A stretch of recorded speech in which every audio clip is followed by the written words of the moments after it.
ở bé mông cho chú chị mua đu kỳ thở gió rồi hiền no cho lòng kia trong bé mông lông la phía huyện Tam Đường. Giữ gìn phát huy các nét đẹp riêng biệt độc đáo, phát huy giá trị truyền thống văn hóa, hoạt động văn nghệ trò chơi dân gian của dân tộc Mông trên địa bàn xã, góp phần giữ gìn, xây dựng và phát triển nền văn hóa Việt Nam tiên tiến đậm đà bản sắc dân tộc, nâng cao đời sống văn hóa tinh thần cho học sinh dân tộc thiểu số, qua đó giới thiệu quảng bá về giá trị văn hóa của dân tộc tại địa phương. Chờ lý no tàu với mông lý chú chi tên nông kỳ cho lò của ba của cái oxy nhó tới minh sư mông cho lò bá công thiết chỉ ra chú chi tới bên tới thời như ta và mây bá tàu cho chú xanh bao ly bê kế mông và ba của thông đỡ cho tàu bê kế ba của mông tới đêm trong tới thời. Được giao lưu học tập, tham gia tìm hiểu và phát huy truyền thống văn hóa, các trò chơi dân gian, các làn điệu dân ca của dân tộc mình, giúp học sinh mở rộng kiến thức, tìm tòi, khám phá bản sắc riêng của dân tộc mình, có sự gìn, trân trọng và tự hào về dân tộc, quê nước, tạo lập không gian, môi trường văn hóa đáp ứng yêu cầu giao lưu, sáng tạo, vui chơi của người học, góp phần thực hiện mục tiêu phát triển du lịch gắn với bảo tồn, phát huy bản sắc văn hóa dân tộc. Báu thiết trò cái tim phong dư cẩn tao chó ba hùa kế oxy báu tố tao bé mông ly ba hùa thiết chó cho chi xí rò bác chỉ ra cho kế bảo mênh rò tố tao chua lẻ mênh chư.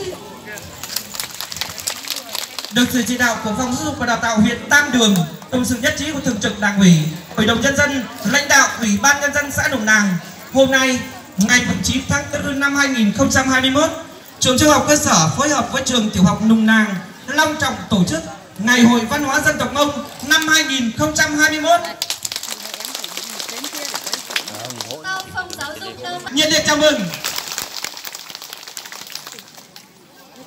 Hãy chọn đời Phòng Giáo dục huyện Tam Đường,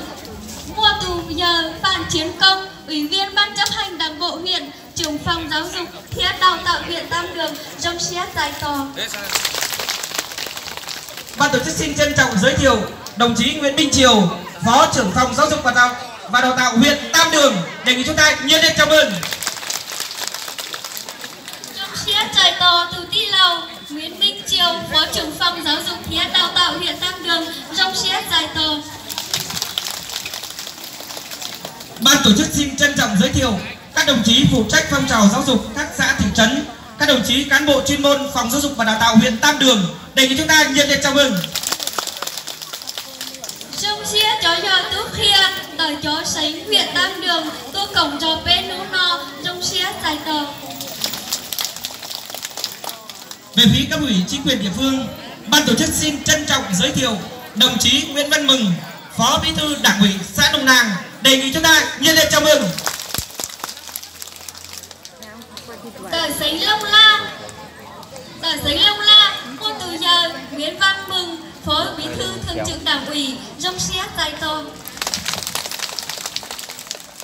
Ban tổ chức xin trân trọng giới thiệu các đồng chí Thường trực Đảng ủy, Hội đồng Nhân dân, Ủy ban Nhân dân xã, lãnh đạo các ban ngành đoàn thể xã, các đồng chí bí thư trưởng bản, các ban đại diện cha mẹ học sinh, phụ huynh và bà con nhân dân xã Nùng Nàng, đề nghị chúng ta nhiệt liệt chào mừng.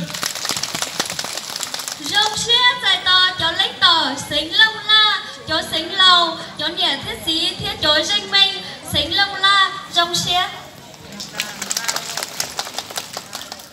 Ban tổ chức xin trân trọng giới thiệu các đồng chí đại diện Ngân hàng BIDV chi nhánh Lai Châu, đại diện dự án IA huyện Tam Đường.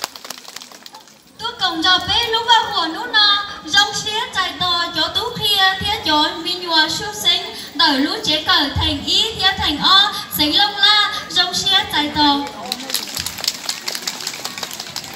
Đến dự và đưa tin trong ngày hội còn có các phóng viên Đài Phát thanh và Truyền hình tỉnh Lai Châu, huyện Tam Đường, đề nghị chúng ta nhiệt liệt đón chào.